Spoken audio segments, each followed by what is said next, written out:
Superman. Bangla সিনেমার পর্দায় আমরা কত রকমের নায়ক দেখেছি, তাই না? কেউ প্রেমে ভিজে গেছে, কেউ সমাজ বদলেছে, আবার কেউ খলনায়কের ঘাড়ে ঘুষি মেরে বলেছে আমি ন্যায় বিচারের পক্ষে। কিন্তু এক সময় আমাদের সিনেমায় একজন নায়ক এসেছিল একদমই আলাদা রূপে। তারা শুধু হাতের জোড়া নয়, বরং অদ্ভুত শক্তি, রহস্যময় ক্ষমতা নিয়ে মানুষের পাশে দাঁড়াতো। তখনই শুরু হয়েছিল আমাদের সিনেমায় সুপার হিরোর যুগ। 90 দশকের শেষের দিকে এক সাহসী মানুষ ড্যানি সিটাক নিজের মতো করে বানিয়ে ফেললেন সুপারম্যান।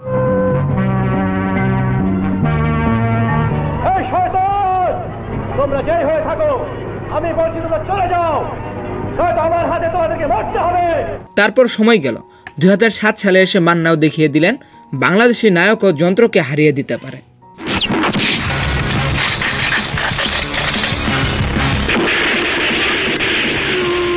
আর পরে 2018 সালে নারী শক্তির প্রতীক হয়ে ববি আসলেন বিজলি নিয়ে, যেখানে একজন মেয়েও হতে পারে দেশের প্রথম সুপার হিরো। পৃথিবীতে সবসময় শুভ শক্তির জয় হয়, অশুভ শক্তির পরাজয়, আর ভবিষ্যতেও তাই হবে। 3 জন, 3 রকম সময়, 3 রকম শক্তি। কিন্তু প্রশ্ন একটাই, বাংলাদেশের সিনেমায় আসল সুপার হিরো কে? কার অভিনয় সবচেয়ে বাস্তব ছিল? কে বেশি প্রভাবশালী ছিল? আর কে দর্শকদের মনে হিরো হয়ে বেঁচে আছে আজও? তো এর সবই জানতে পারবেন আমাদের আজকের এই ভিডিওতে। তো চলুন কথা না বাড়িয়ে সুপার হিরোর জগতে ঢোকা যায়। তো আমাদের আজকের আয়োজনের 3 নম্বরে রয়েছে ড্যানি সিটাকের সুপারম্যান। সিনেমাটি মুক্তি পেয়েছিল 1997 সালে।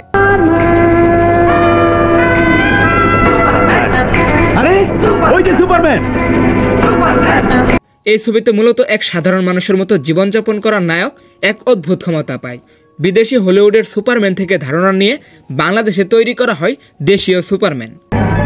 আমি কার ক্ষতি করি না, নিরীহ মানুষকে সাহায্য করাই সুপারম্যানের কাজ।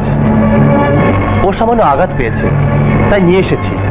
সেই সুপারম্যানের মতো বাংলাদেশেও নায়ক লড়াই করে খলনায়কের বিরুদ্ধে এবং গরিব দুঃখী মানুষকে রক্ষা করে, আর নিজের ব্যক্তিগত সমস্যাগুলো সিনেমায় দারুণভাবে ফুটে ওঠে। তোমরা জয় হয়ে থাকো, আমি বলছি তোমরা চলে যাও, আমার হাতে তোমাদেরকে মরতে হবে। গল্পটাও একদম সাধারণ ছিল না। বাংলাদেশে 1997 সালে যে এরকম সিনেমা তৈরি হয়েছিল তা সত্যি অভাবনীয়। তবে বাংলাদেশের সুপারম্যান আশাস্বরূপ সেরকম ব্যবসা করতে পারেনি এবং দর্শকদের মনের মতো হয়নি। সিনেমার গ্রাফিক্স নিয়ে কথা বলতে গেলে খুবই সাধারণ মানের ছিল, কিন্তু সেই সময় যে পরিচালকরা সাহস করে এই সিনেমাটি তৈরি করেছিল তা সত্যি প্রশংসনীয় ছিল।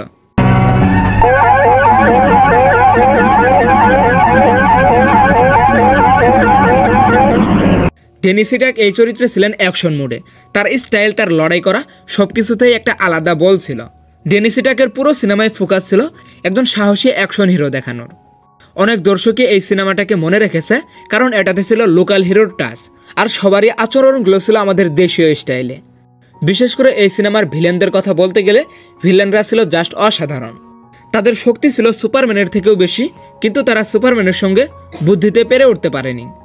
সেই সময় দর্শকদের প্রতিক্রিয়া ছিল, অনেক দর্শকই বলেছে এই ধরনের নায়ক আমরা আগে খুব কমই দেখেছি। আপনি যদি অ্যাকশন পাগল দর্শক হন তাহলে এই ছবিটা আপনার জন্য ঠিকঠাকই আছে।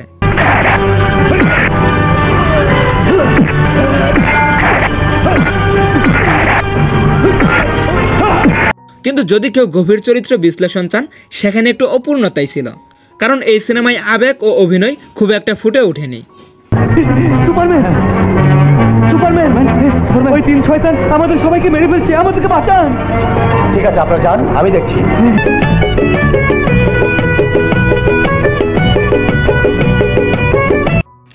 এরপর আজকের লিস্টের 2 নম্বরে রয়েছে নায়িকা ববির বিজলি সিনেমাটি। সিনেমাটি মুক্তি পেয়েছিল 2018 সালে। বিজলি সিনেমাটি মূলত ছিল আধুনিক রূপের এক গল্প, যেখানে কেন্দ্রীয় চরিত্রে থাকে একজন মেয়ে যার সঙ্গে জন্মগত বা দুর্ঘটনাজনিতভাবে বিদ্যুতের মতো শক্তি জড়িয়ে যায়। কি করে পারবো বাবা, যখন দেখি চোখের সামনে একটা লোক বিপদে পড়ে আছে, আমার ক্ষমতা আছে তাকে বাঁচানো, আমি মুখ ফিরিয়ে নেব। তখন প্রথমে সে নিজের শক্তি নিয়ন্ত্রণ করতে পারে না, পরে আস্তে আস্তে তিনি তার শক্তি নিয়ন্ত্রণ করতে শিখে, আর শেষে সেই শক্তি ব্যবহার করেই সবারই নিরাপত্তা নিশ্চিত করে। কিন্তু এই সিনেমার ভিলেনকে আমরা দেখতে পাই যে কিনা বিজলির জন্মের পর থেকেই তাকে খুঁজে বেড়াচ্ছে তার শক্তির জন্য, এবং শেষে তিনি বিজলির শক্তি নিজের মধ্যে নিতে সক্ষম হয়।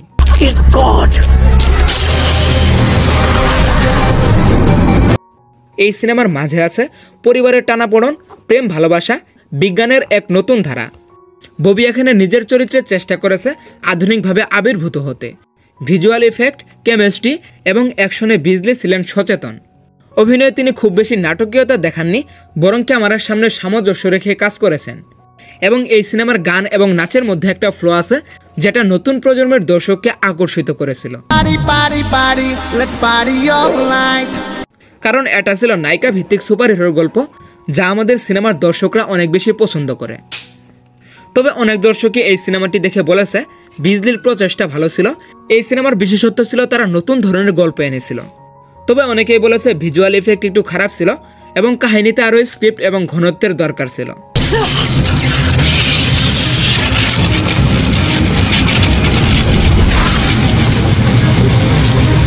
তবে নতুনদের কাছে বিজলি ছিল এক রোমান্সের প্রকল্প, কারণ এখানে সুপার হিরো নারীর চরিত্রে পুরোপুরি প্রতিষ্ঠা পাওয়ার চেষ্টা দেখা যায়।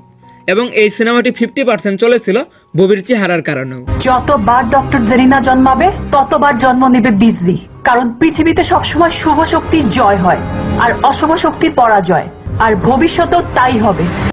তো যাই হোক, এরপর আমাদের আজকের লিস্টের 1 নম্বরে রয়েছে মান্নার মেশিন ম্যান সিনেমাটি। সিনেমাটি মুক্তি পেয়েছিল 2007 সালে।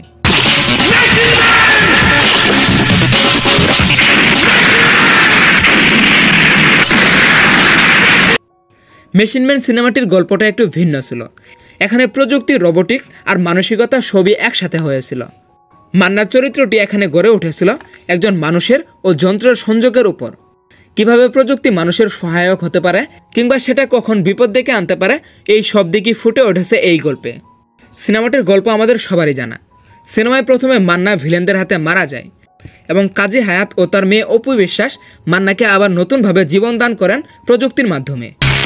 আমি তোমাকে শক্তি দিয়েছি, তুমি চেষ্টা করো, আমার মধ্যে আমি শক্তি দিয়েছি, তুমি এটা বাঁকা করতে পারবে, বাঁকা করো। এবং এই প্রযুক্তির ভিতরে মান্নার স্মৃতিশক্তি ফিরিয়ে আনা হয়। সিনেমায় মান্না একটা সময় প্রতিশোধ নেওয়ার জন্য পাগল হয়ে যায় এবং এই সিনেমাতে মূল ভিলেন থাকে ডেনি সিটার। আমার পরিবারকে দুষ্কৃতিকারীরা নৃশংসভাবে খুন করলো, অথচ আপনারা আজ পর্যন্ত তাদেরকে ধরতে পারেননি, শাস্তি দিতে পারেননি। ডেনি সিটাক এই সিনেমায় অসাধারণ অভিনয় করেছিল এবং শেষে ডেনি সিটাকও হয়ে যায় বায়োনিক ম্যান, যে কিনা মেশিন ম্যানের থেকেও আরও বেশি শক্তিশালী। কিন্তু শেষে মান্না তার বুদ্ধি ও শক্তি খাটিয়ে বায়োনিক ম্যানকেও ধ্বংস করে দেয়। এই সিনেমায় মান্নার অভিনয় ও অ্যাকশনও ছিল দেখার মতো। তিনি সুপার হিরো ফর্মে থাকলেও তার অভিনয় ছিল মানবিকতা বজায় রাখার মতো, যেটাও দর্শকরা খুবই ভালোভাবে নিয়েছিল।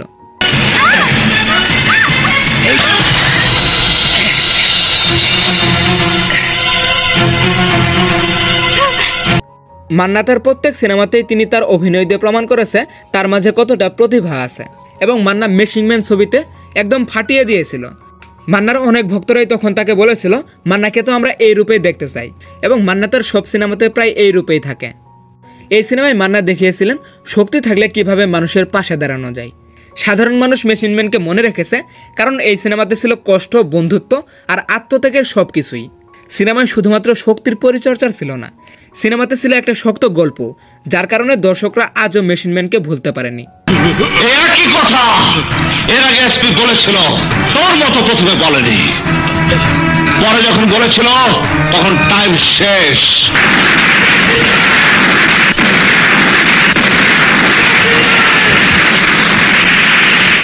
তো যাই হোক গাইস, এই 3 সিনেমার মধ্যে আপনার কাছে কোন সিনেমাটি ভালো লেগেছে অবশ্যই কমেন্ট বক্সে জানাতে ভুলবেন না।